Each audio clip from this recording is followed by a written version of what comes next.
I'm Kobe Kessel. And I'm Lily Hayes. And you're watching LHS News Announcements. Please stand for the Pledge of Allegiance.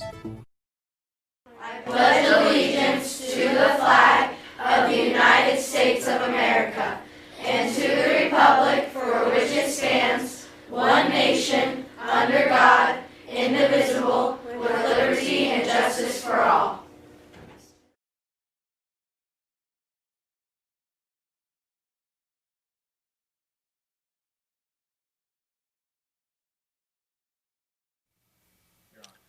Good Monday morning, and welcome to week 2. Welcome, Mr. Martin. Well, hey, glad to be here.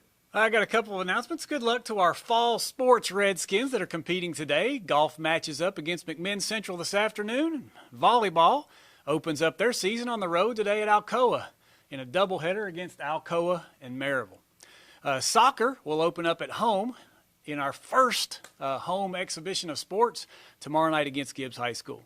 And, of course, football opens up their season at home against Greenback Friday night. Good luck to all of our Redskins and Lady Redskins. More announcements. Dual enrollment students. Dual enrollment fees are due August 25th. They must be paid directly to Roane State. Your registration paperwork should be in by now. If not, let's get that in by tomorrow. Please return any of these fees to your teachers, and they will turn it in to the office. In addition, get those fees paid. That includes the tech fee and the parking fee for those parking on campus.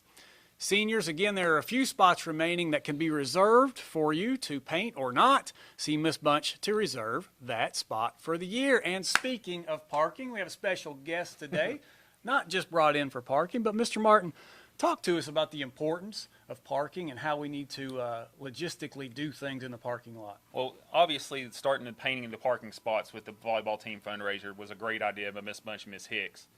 But what people don't understand, the first couple days of that, if you don't paint your spot pretty quickly, students don't know if that's your spot. So you and I went out in the 95-degree heat Friday afternoon and actually spray painted each person's spot with their initials on the bottom right-hand corner. So there's no excuse for anybody not to know that that's somebody's spot now. So if there's initials in a parking spot and you park in that spot, essentially you are breaking the rule. Yeah, you're parking in somebody's spot that they've paid more than $25 for. They have $20. They've actually paid $45 for that spot. So that's inappropriate. You know why it's a big deal?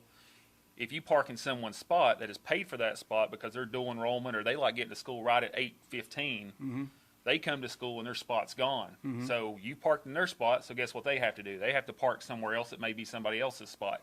So it's a right and wrong thing. So you know if you haven't paid for one of those spots, you don't park there. Park in a spot that's not. And I think the good thing is we've got plenty of parking on this absolutely campus. Huge. We have the parking on the lower level down by the dumpsters in the ROTC area, and we also have plenty of parking out in the left field, center field area of the baseball field behind the fence there in that new parking lot 3 years ago. And you'll notice in the school handbook, it has nothing to do with it parking except that the parking lot down next to the football field house and that area is the senior lot. So how many complaints do we get on a daily basis if an underclassman parks in that lot? And it's a rite of passage. So if you're not a senior, it doesn't matter, if you want to or not, that's not your spot. So we don't want to hamper on that because we got a lot more important things to do. But if we continue to not follow that, we then have to start, talking about breaking rules and some consequences. And then again today, the initials are on the parking spot. So if you just made a mistake and didn't realize what those letters were, those are people's initials for that parking spot. I'm hearing also that there are people parked in those spots again today that are not those people. So if you would, from here forward, probably won't be any excuse whatsoever to park. And do we want to deal with parking all the time? Never. That's not like again. Number 964 on the list of 1,000 things we need to deal with. Not again. Okay, so moving right along. Thank you, Mr. Martin. Sure. It's a new week, guys. It's another opportunity to do great work. Your instruction and your workload is going to begin ramping up right now. I hope you have a mental plan in place for how you're going to handle those things when they do get tough. And guys, I hope you have a growth mindset that will allow you to bounce back when every answer isn't correct and when material gets difficult or when you experience some adversity. Guys, you a quitter or do you use the adversity to better yourself? Ultimately, failure here is not an option. If you haven't already, begin today having pride in everything you do. Have a great day, Redskins. We're going to. We're absolutely going to. And I hope you will join us. Absolutely.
watching. Follow us on Twitter Subscribe on YouTube. and follow us on Instagram at LHS News Mag.